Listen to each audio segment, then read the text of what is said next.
Հայը Վիլյամ Սարոյան, ծննդավայրը Ֆրեզնո, կոչումը գրող, պատգամը փնտրիր բարին ամենուրեք եւ թող լինի ազատ եւ աներկյուղ, արթնացրու առաքինությունը, ում սրտում էր, որ նա գաղտնի ու տրտում թաքնվելիս լինի աշխարհի սարսափներից ու ամոթից, եւ քանի ապրում ես, ոչ մի բան չավելացնես աշխարհի աղետներին ու տխրությանը, այլ ժպտա կեցության, անծայր խնդության ու գաղտնիքի հանդեպ, ուր որ կերթաս, պորա Հայաստան։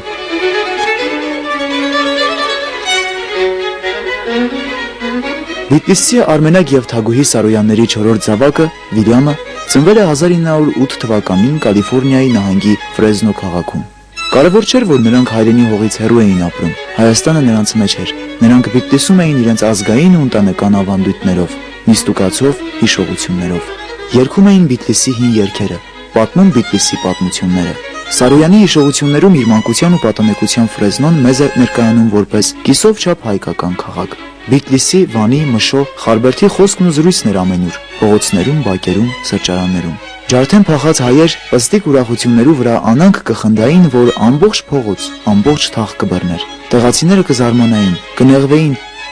մեզի ինչ։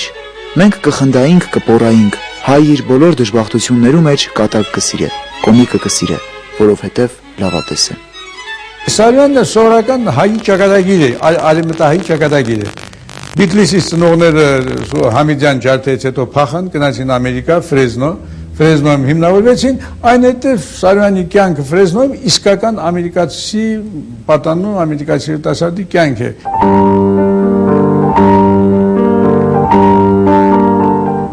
Վիլյամը դեռ 3 տարեկան էլ չկար, երբ մահացավ հայրը։ Հոր մահը եւ որբանոցում գտնվելու հանգամանքը իր արտացուրումն է գտել նրա ստեղծագործություններում։ Սարոյանի հայրը առաջինը Բիտլիսից գնացել է նրա հայրը Արմենակը, որը եղել է շատ կրթված մարդ, Շեքսպիր է կարդացել, համաշխարհային գրականության գործերում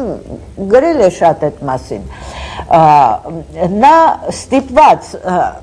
խառն է եղել ազատագրական պայքարի գործերին այդ տարիների, երբ սկսվել են հետապնդումներ, նա ստիպված գնացել է Արմենակը նրա հայրը։ Գրքի մարդ է եղել։ Մի քանի տարի անց, երբ որ վերջապես կարողացել է այնտեղ մի քիչ ինչ-որ ապրուստի հնարավորություններ գտնել, եկել է ընտանիքը արդեն կինը, 3 երեխա, Սարոյան չի եղել այն ժամանակ։ Իմ հայր բանաստեղծ էր, ես անոր չեմ հիշեր, 4 տարուման չէի երբ մեռավ, երբ մեծա ու պատկերին նայեցա, բանաստեղծ էր։ Մայրս կպատմեր, օրմը տուն ոչ ալյուր կար, ոչ բրինց, ոչ յուղ, 65 սենտ դրամ կար։ Հայրս կարնա այդ դրամ գերթա, որ քիչմը բրինց, քիչմը յուղ մերը։ Գերթա իրիգուն գլակ ու կատուն, ոչ ալյուր է փերեր, ոչ բրինց, ոչ յուղ։ Ինչ էր դրամ գահարցնեմ հայրս։ Մարդ մտեսակս է, ցերկ պարզեցեր ինձի դվի անոր։ 6 սենտ տայիր, 10 սենտ տայիր, 16 սենտ տայիր, ինչու բոլոր դվիր։ Ինչ գիտնամ, բոլոր դվի։ Հոգ մի ընեկս եմ հայրս։ Տանը իքիչ, ալյուր, քիչմը բրինց, քիչմը յուղ կգտնեմ։ Մի պստիկ պատմություն եւ 2 ամբողջական կերպար։ Հայրը բանաստեղծ, շռայլ, ձեռնբաց, մայրը արհավիրքների դժվարությունների միջով անցած, սովորել էր խնայել, բավարարվել քչով։ Սարոյանի եւ իբրև մարդու եւ իբրև գրողի համար հսկայական նշանակություն է ունեցել նրա հոր վաղաժամ մահը։ Սարոյանը եղել է 2 տարեկանից մի 3 տարեկան չկար, երբ հայրը մահա։ Սարոյանը ծնվել է արդեն Ամերիկայում, 4-րդը։ Եղել են 2 քույր եւ Հենրին եղբայրը, որոնք ծնվել են Բիտլիսում։ Միայն 8 թվին Վիլին ծնվել է ուրեմն արդեն Ֆրեզնո, Կալիֆոռնիա, ինչպես ինքը սիրում էր ասել։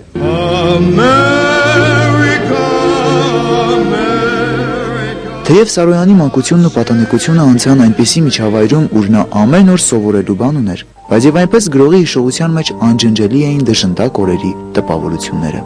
Սարոյանի հոգում առանձնապես մեծ հետք է թողել տատը, Լուսնթակ Ղարողլանյանը։ Իմ մեծ մայր, պատմում է Սարոյանը, Ամերիկայի մեջ ալ Բիտլիս կապրեր, ան առանձին աստված ուներ, կրոն չեր գիտեր, անոր Աստված ուրիշ էր, ան ամենեն շատ մարդու խելքին ու գութին կհավատար, ու չեր վհատիր ու չեր հուսահատիր։ Սակայն վհատվելու եւ հուսահատվելու առիթները շատ էին։ Շատ վաղ էր մահացել Սարոյանի հայրը, որբ թողնելով իր 4 զավակներին։ Անապահով ու ծանր էր տարագիր ընտանիքի վիճակը, բայց ամենահուսահատական պահերին անգամ տատը երկրից վերած որևէ իմաստուն զրույց Սարոյանի խոսքերով ասած ըստիկ պատմություն էր վերհիշում ու ավելացնում։ Հոգ մի ունեք, բան մը կլա։ Երբ Սարոյանի դպրոցի ուսուցիչներից մեկը արտասովոր ինչ-որ բան նկատելով նրա մեջ խորհուրդ տվեց ուսանել քոլեջում, Սարոյանը սկսեց մտածել այդ մասին։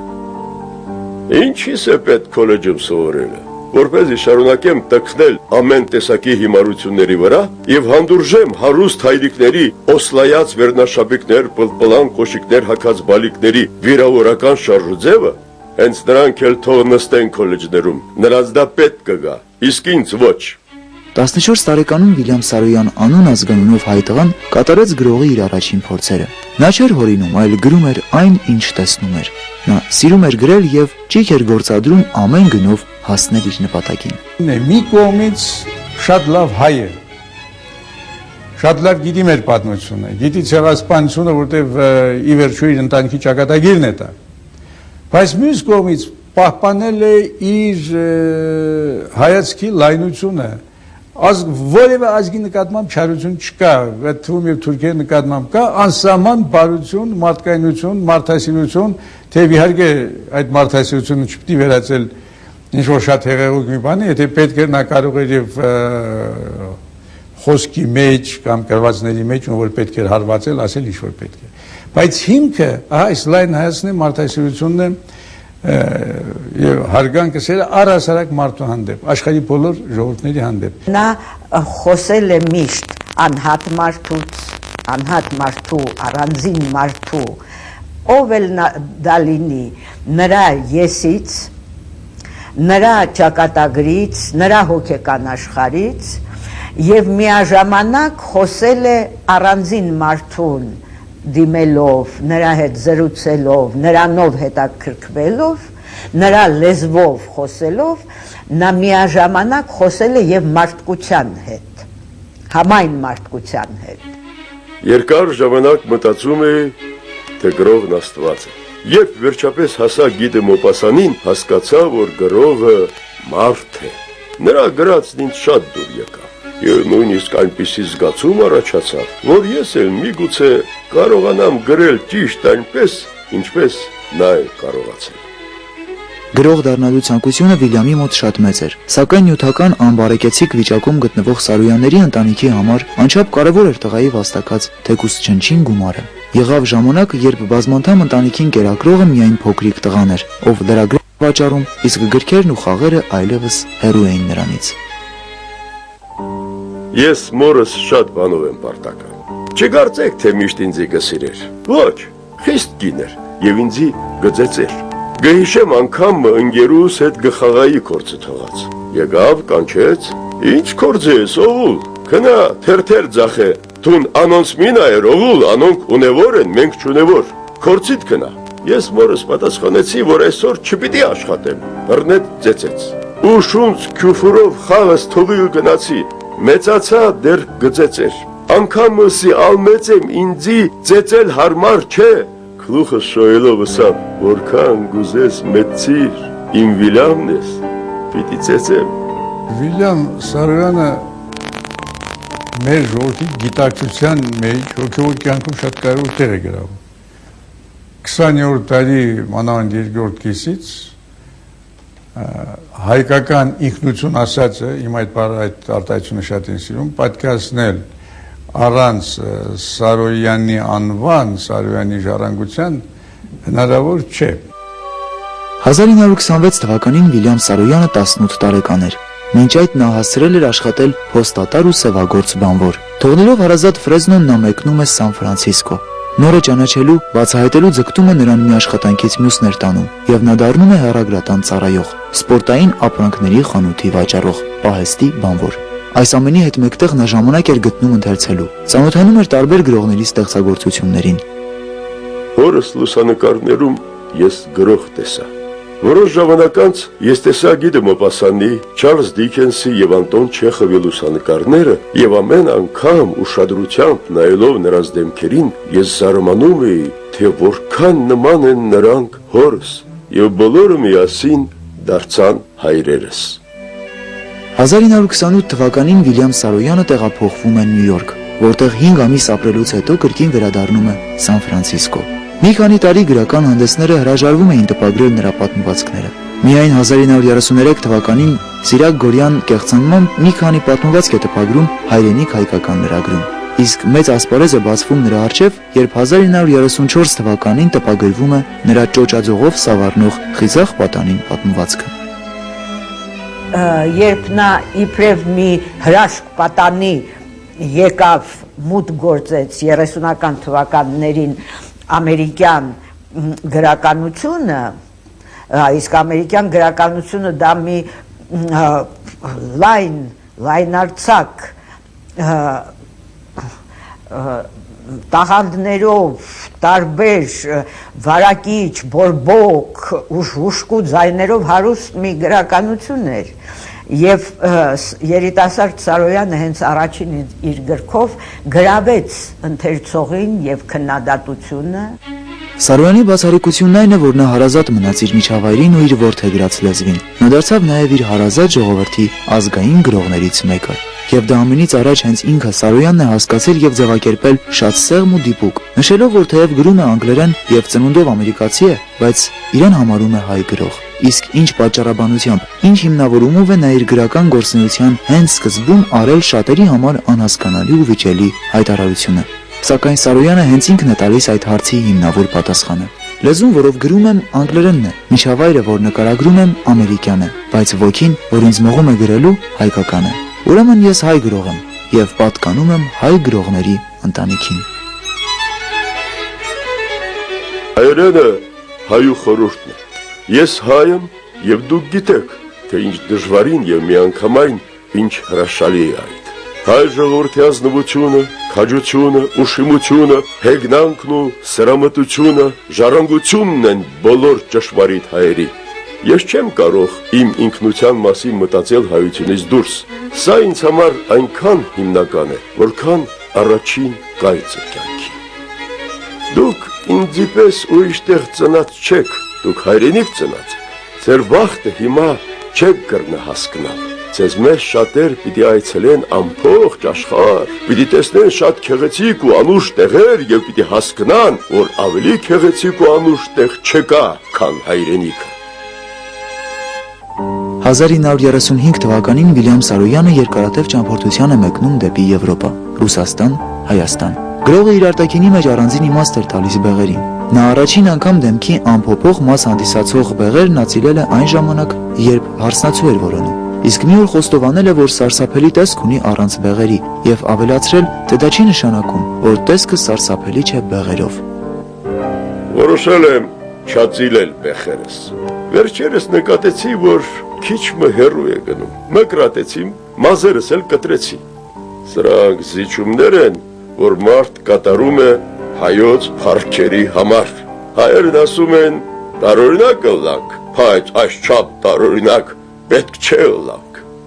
Սարոյանն անիմաստ էր համարում քննադատությունը եւ գտնում, որ դա իրեն երբեք չի օգնել, անգամ եթե այն գովեստ էր։ Իսկ մի անգամ քննադատին պատասխանելով ասել է. «Կարծում եք, որ ես իմ մասին եմ գրում։ Ես գրում եմ ձեր բոլորի մասին։ Իմ ընթերցողների մեծ մասը կարդում են իմ գրածները, երբ ուզում են հավատալ իրենց ներքին ճշմարտությանը»։ Սարյանն անշուշտ ամերիկյան գրող է։ Սարյանը նույնիսկ օտարագիր հայ գրող չէ, որովհետև Սարյանի ստեղծագործությունը ձևավորվել է անգլիական գրականության հողի վրա, սնունդ իբրև գրական սնունդը ստացել է այնտեղից։ Բայց իբրև հայ մարդ շատ կապված եղել հայկական իրականության հետ, իր հայկական արմատներից շատ է կապված եղել։ Հայաստանում Վիլյամ Սարոյանը հանդիպեց Գուրգեն Մահարուն եւ նրանք շատ երկար խոսեցին իրենց կորցրած հայրենիքի մասին։ Սարոյանը նախանձով էր նայում այն հանգամանքին, որ Մահարին ծնված լինելով Վանում, ծանոթ էր հայրենի բնորանին, իսկ ինքը Սարոյանը Բիթլիսին ծանոթ էր մոր պատմածով։ Ավելի ուշ Երևանյան իր հանդիպումների մասին տաղանդաշատ գրողը պետք է ասեր. Երևանում հանդիպել եմ շատ հայերի, եւ երիտասարդ եւ տարեց, եւ ինձ միշտ թվացել է, որ նրանք իմ ընտանիքի անդամներն են։ Մոսկվայում Վիլյամ Սարոյանը հանդիպեց Եղիշե Չարենցին, իսկ հանդիպումից հետո նրա հիշողության մեջ հավերժ մնաց Չարենցի խոսքերը. «Դու անգլերեն ես գրում, բայց այնուամենայնիվ դու հայ գրող ես»։ Նրա առաջի ժողովածուն ոչ թե հեշտ, այլ հիացմունքով ընդունվեց քննադատության։ Մի անգամից դա մի շատ հազվադեպ էր, որ հենց առաջին գրքով այդպիսի ճանաչում եւ այդպիսի ընդունելություն է ստանում գրողը։ Եվ հետո ամբողջ 30-ականների ընթացքում իսկ 30-ականների ընթացքում լույս տեսան 8 պատմվածքների ժողովածու, համարյա ամեն տարի մի նոր ժողովածու էր տալիս եւ մամուլում ամեն տեսակի տասնյակ արձագանքներ էին լինում։ Վերադառնալով Նյու Յորք 1936 թվականին Սարոյանը հրատարակում է պատմվածքների երկրորդ գիրքը՝ «Ներշնչում եւ արտաշնչում», որը նվիրում էր անգլերեն լեզվին, ամերիկյան հողին եւ հայկական ոգուն։ Նա չի խուսափում իրականության մռայլ կողմերը ներկայացնելուց, տեսնում է չարությունն ու ժլատությունը, ատելությունն ու երկյուղը, արատավորությունն ու անկումը։ Հետագայում գրողը Գարիկ Պասմաճյանին տված հարցազրույցում այն հարցին, որ Սարոյանի գրականությունը լի է սիրով, պատասխանել է. Մի խաբվեք, այնքան էլ սիրով լեցուն չէ, որքան մարդիկ պատկերացնում են։ Մի մոռացեք, որ իմ գրականության մեծ մասը դեռ անտիպ է։ Գաղափար ունեք իմ այն պատմվածքների մասին, որ խմբագիրները ստացել են եւ հետ են ուղարկել։ Ես ավելի ճշմարիտ զայրույթ եւ բողոք ունեմ մարդու եւ իր խոցելիության, ապականելիության, կաշառելիության դեմ, քան որևէ այլ գրող։ Սարոյանը ծնունդով հայ դառնում է ամերիկացի գրող, բայց ամերիկացի գրող դառնալով գալիս է դեպի հայ մշակույթը։ Այսպեսի հետաքրքիր ճանապարհ է անցնում, որտեղ այն ինչ որ հետո նա գրեց հայկական թեմաներով այնքան հայկական են, որ իսկապես չեն կարող նրան այդպես կտրել հայկական մշակույթից։ Սա շատ հետաքրքիր գրականագիտական խնդիր է, մշակութաբանական խնդիր է, ահա մեկ մարդու մեջ ինչպես են զուգորդվում երկու տարբեր իրայց այդքան տարբեր մշակույթներ, ինչպիսին ամերիկյան եւ հայկական մշակույթն է, որ հայկականը կա, այստեղ կասկածնել չի կարող։ Հայկական ազդեցություն նույնիսկ այն գործերի մեջ, որոնք գրված են զուտ ամերիկյան թեմաներով, ասենք Վեսլի Ջեքսոնի արկածները, էլի հայկական մտածողություն, հայկական հոգեբանություն, ինչ ասեմ, գուցե ասեմ հայկական ջերմությունը, ոչ ամերիկյան ռացիոնալիզմը, գործնականություն, այլ հայկական ջերմությունը, հայկական մոտեցումների կյանքին եւ մարդուն շատ հստակ գրում են, ել չեմ խոսում այն գործերի մասին, որոնք զուտ հայկական թեմաներով են գրված։ 40 թվականին նա ունեցավ ուղղակի սենսացիոն ընդունելություն։ 40 թվականին նա արժանացավ ամերիկյան գրական ամենաբարձր մրցանակների, Պուլիցերի մրցանակին եւ Նյու-Յորքսկի քրիտիկը, նյույորքյան քննադատների մրցանակին, որը Պուլիցերին ավելի այնպես հայտնի մրցանակ է, բայց նյույորքյան քրիտիկների մրցանակը իբրև գրական մրցանակ մի բան էլ ավելի հեղինակավոր է։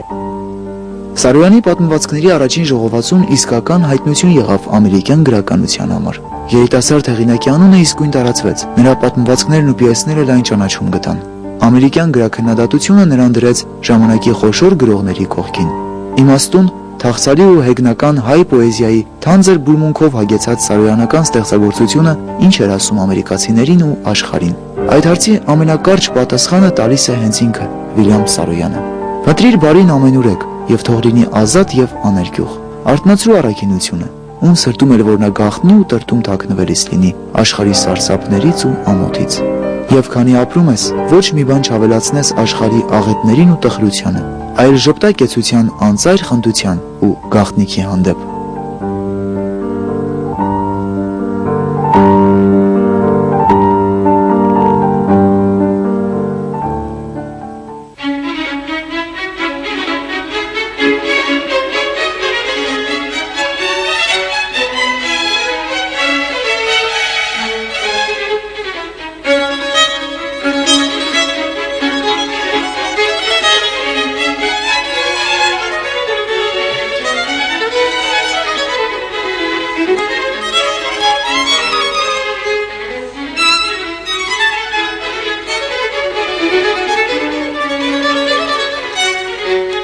Thank you.